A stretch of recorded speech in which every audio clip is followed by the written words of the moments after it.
Chapter 2, Mishnah 6. The next three Mishnahs deal with various cases where we are uncertain whether a kosher animal's offspring is a Bechor. The first case is about a ewe, a female sheep that gives birth to twins. If a ewe that had not previously given birth gave birth to two males, twins, and the two heads of newborn sheep emerged from the womb at the same time, the law is as follows. Rabbi Yossi Aglili says both of them are to be given to a Kohen. Since both animals were born at the same time, they are both firstborn and have the status of a Bechor, as it is stated regarding the Bechor of kosher animals in Shmos chapter 13, verse 12. The males shall belong to Hashem. The plural term males teaches that if two males are born at the same time, both are considered Bechoros. But the sages say it is impossible for the heads of both animals to emerge at the exact same moment. Rather, one of the heads must have emerged first. Thus, only one of the animals is a Bechor. Since we do not know which emerged first, the owner is not obligated to give both animals to the Kohen. Rather, the owner keeps one for himself and gives the other one to a Kohen.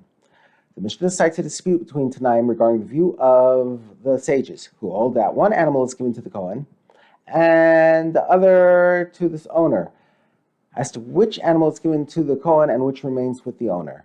Rabbi Tarfon says the Kohen chooses the better of the two animals, and the owner gets the inferior one. This is because we assume that the better and healthier animal emerged first as its Bechor.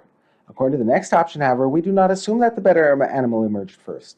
Thus, the Tana explains what is in question here and how we decide what each one receives. Rabbi Akiva says, the quality, i.e. the extra value of the better animal, is what is in question between them. Since one animal is definitely a Bechor, the Kohen is certainly entitled to the value of the inferior animal. The question is regarding the difference in value between the inferior animal and the better animal. Since the Kohen cannot prove that the better animal is the Bechor, it remains in the possession of the owner, and the Kohen receives the inferior animal.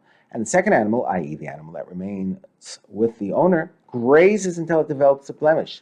Since it is possible that this animal is in fact a Bechor, which may not be slaughtered and eaten outside the Beis Mikdash, the owner must wait until it develops a blemish.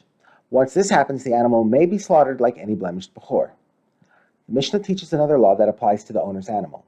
This law pertains to the gifts of the foreleg, jaws, and stomach, which must be given to a Kohen from non-sanctified animals. See Introduction to Mishnah 2. The owner is obligated to give the Kohanic gifts, the foreleg, jaws, and stomach, from his animal. This is because these parts surely belong to the Kohen, regardless of the status of the animal. If the animal is the Bechor, the entire animal belongs to the Kohen. If it is not a Bechor, the gifts must be given to the Kohen, as with every other non-sanctified animal. The next Tana disagrees, but Rabbi Yossi exempts the owner from the Kohanic gifts.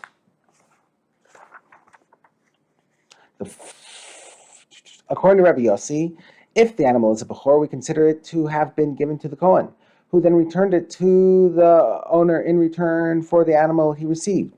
Thus, the owner has no obligation to give the entire animal to the Kohen. He is also not obligated to give its gifts portions, because the Kohanic gifts are not given from a Bechor.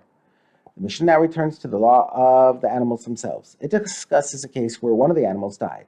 If one of the animals died, the law is as follows. Rabbi Tarfon says the owner and Kohen divide the remaining animal, because we do not know which of the two animals were born first. Since we do not know whether the remaining animal is a Bechor, we divide it between the Kohen and the owner. But Rabbi Akiva says the burden of proof is on the one who seeks to take from his fellow. Therefore, if the Kohen wishes to take even half of the remaining animal from the owner, he must prove that the animal is his.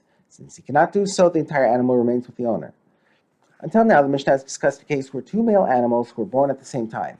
In the following case, a male and female were born at one time.